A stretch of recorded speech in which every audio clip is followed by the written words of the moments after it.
Everyone, welcome to health talks. Friends, recently एक news आई है कि एस्पर्टेन जो कि एक नॉन शुगर सब्स्टिट्यूट है, इसे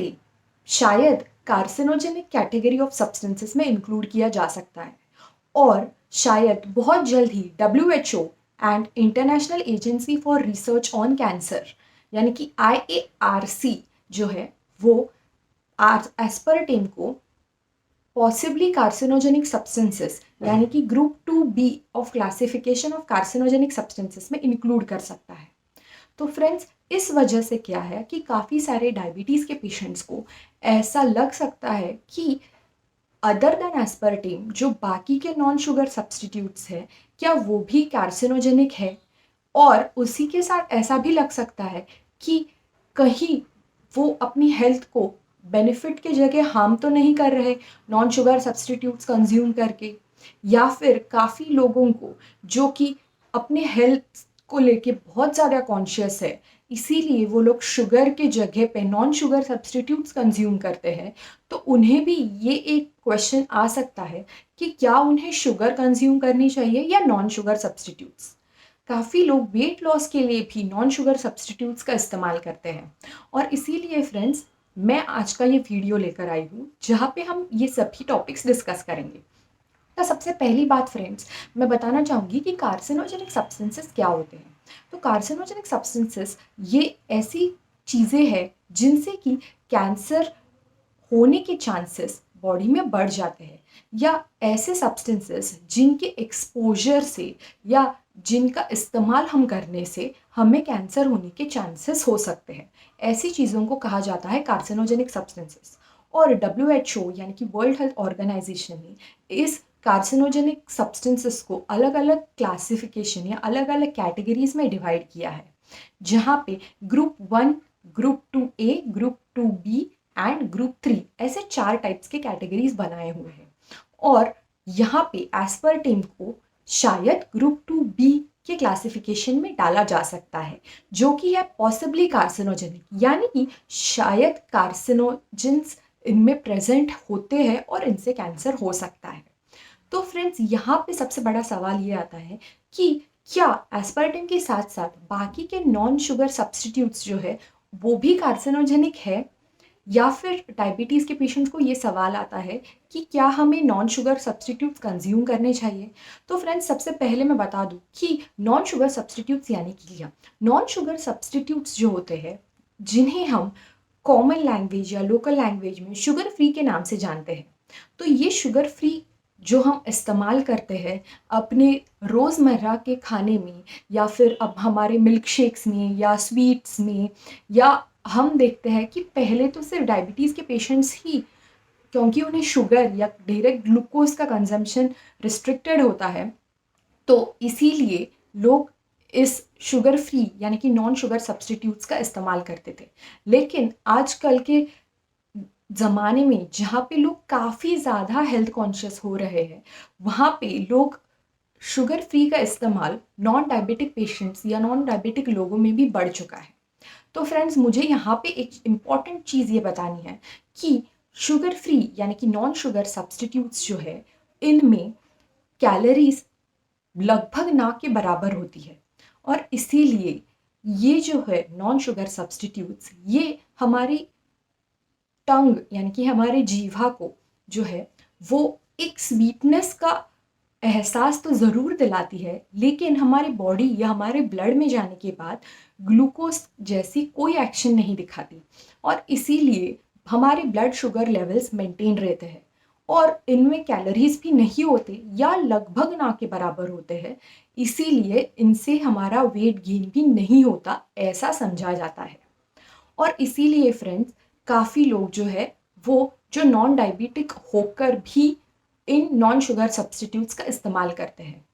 और यहाँ पे एक इम्पॉर्टेंट चीज़ तो ये है फ्रेंड्स कि काफ़ी सारे फूड प्रोडक्ट्स जो हम मार्केट से लाते हैं, उन पर ये लेबल्स आजकल बहुत कॉमन हो चुके हैं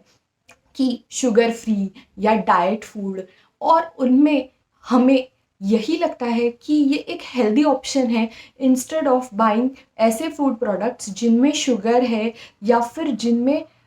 डायरेक्ट शुगर कंटेंट हाई दिखाया हुआ है। लेकिन हम ये भूल जाते हैं फ्रेंड्स कि एक हेल्दी लाइफस्टाइल जीने के लिए सिर्फ शुगर ये एक अकेली चीज़ नहीं है जिसका हमें परहेज करना है। इसके साथ इन बाजार से लाए हुए प्रोडक्ट्स में काफ़ी अमाउंट में प्रिजर्वेटिव्स होते हैं और प्रिजर्वेटिव्स के साथ साथ कलरिंग एजेंट्स भी मौजूद होते हैं जो कि कार्सिनोजेनिक फूड्स के कैटेगरी में आते हैं। और इसीलिए फ्रेंड्स हमें जो स्पेशली नॉन डायबिटिक्स है उनके लिए मैं ये सलाह दे रही हूँ कि हमें सिर्फ हमारी हेल्थ मेंटेन करने के लिए या सो कॉल्ड हेल्दी लाइफस्टाइल जीने के लिए शुगर फ्री या डाइट सब्सटेंसेस के लेबल पे नहीं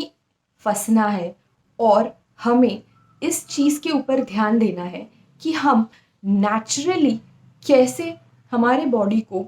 हेल्दी रख सकते हैं। तो नेचुरली हेल्दी रखने का मतलब क्या है कि हम कैसे हमारा डाइट जो है वो सिंपल नॉन प्रोसेस्ड फूड्स से भरा हुआ रखें। जैसे कि हम अपने डाइट में किस तरीके से home cooked food, simple food और साथ ही ऐसे फूड्स जिसमें नेचुरली शुगर प्रेजेंट है, इनका कंजम्पशन हम कैसे इंक्रीज कर सकते हैं हमारी बॉडी में। और साथ ही हमें इस चीज़ पर कॉन्सेंट्रेट करना है कि हम कैसे अपना वेट लॉस कर सकते हैं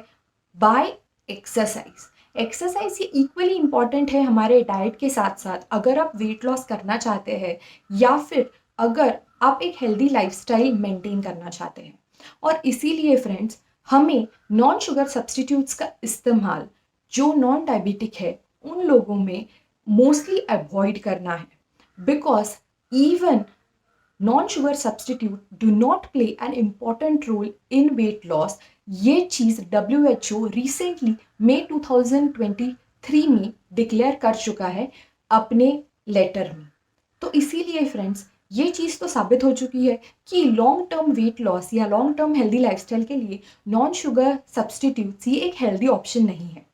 अब चलते हैं डायबिटीज़ के पेशेंट्स की तरफ। तो सबसे इम्पॉर्टेंट चीज़ ये है फ्रेंड्स कि डायबिटीज़ के पेशेंट्स में ब्लड शुगर लेवल या ब्लड ग्लूकोज लेवल जो है वो एक हाई अमाउंट में पाई जाती है और इसीलिए काफ़ी सारे डॉक्टर्स या डाइटिशियंस ये रिकमेंड करते हैं कि अगर आपको शुगर का कंजम्पशन या स्वीट चीज़ों का कंजम्पशन करना है तो आपको शुगर फ्री का इस्तेमाल करना चाहिए, यानी कि नॉन शुगर सब्सटीट्यूट्स का इस्तेमाल आपके खाने में करना चाहिए जिससे कि आपके ब्लड में ग्लूकोज की लेवल नहीं बढ़ेगी या मेंटेन रहेगी। तो यहाँ पे भी एक इम्पॉर्टेंट चीज़ है फ्रेंड्स कि अगर आपकी शुगर लेवल जो HbA1c की लेवल होती है वो 7 तक मेंटेन रखते हैं तो आपको थोड़ी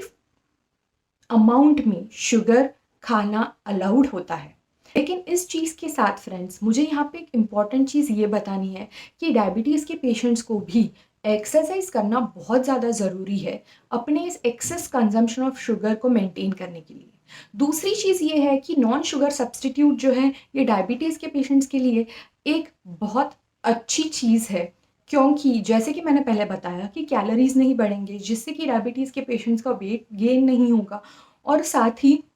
उनके ब्लड में शुगर की लेवल भी मेंटेन रहेगी। और इसीलिए फ्रेंड्स एक मॉडरेट अमाउंट में डायबिटीज़ के पेशेंट्स को according to me non sugar substitute का कंजम्पशन सेफ है।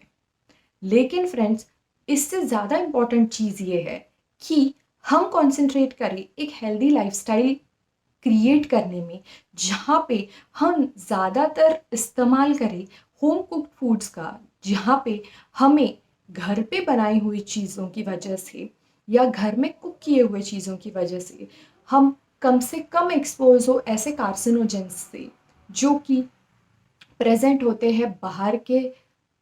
प्रोसेस्ड फूड्स में। स्पेशली फ्रेंड्स प्रोसेसिंग में जो कोई भी प्रिजर्वेटिव्स केमिकल्स यूज़ होते हैं उनकी वजह से हमें या हमारी फैमिली को कैंसर होने के चांसेस बढ़ सकते हैं। एंड फ्रेंड्स इसीलिए मैं ये कहना चाहूँगी सिर्फ कैंसर ही नहीं दूसरे लाइफस्टाइल डिसीजेस भी जिन जिन जिन चीज़ों की वजह से हमारा वेट गेन होता है या हम में ओबेसिटी बढ़ती है तो इन सारी चीज़ों की वजह से हमें लाइफस्टाइल डिसऑर्डर्स हो सकते हैं जैसे कि हाइपरटेंशन, थायराइड के प्रॉब्लम्स या फीमेल प्रॉब्लम्स जैसे कि PCOD या फिर अर्थराइटिस यानी कि हमारे बोन्स और जॉइंट्स से रिलेटेड प्रॉब्लम्स। तो फ्रेंड्स ये सारी चीज़ें हो सकती है अगर हम बाहर के प्रोसेस्ड फूड्स कंज्यूम करें। इसीलिए फ्रेंड्स मैं यहाँ पे कहना चाहूँगी कि प्लीज़ आप अपना खाना जो है वो सिंपल होम कुक्ड मील ही प्रेफर करें। आई होप फ्रेंड्स कि आप लोगों को ये वीडियो पसंद आया होगा, जहाँ पे मैंने आपको काफ़ी सारे टिप्स दिए हैं आपके वेट को और डायबिटीज़ लेवल्स को मेंटेन करने के लिए। So friends, thanks for watching the video and don't forget to like, share and subscribe health talks for more upcoming health related videos. Thank you.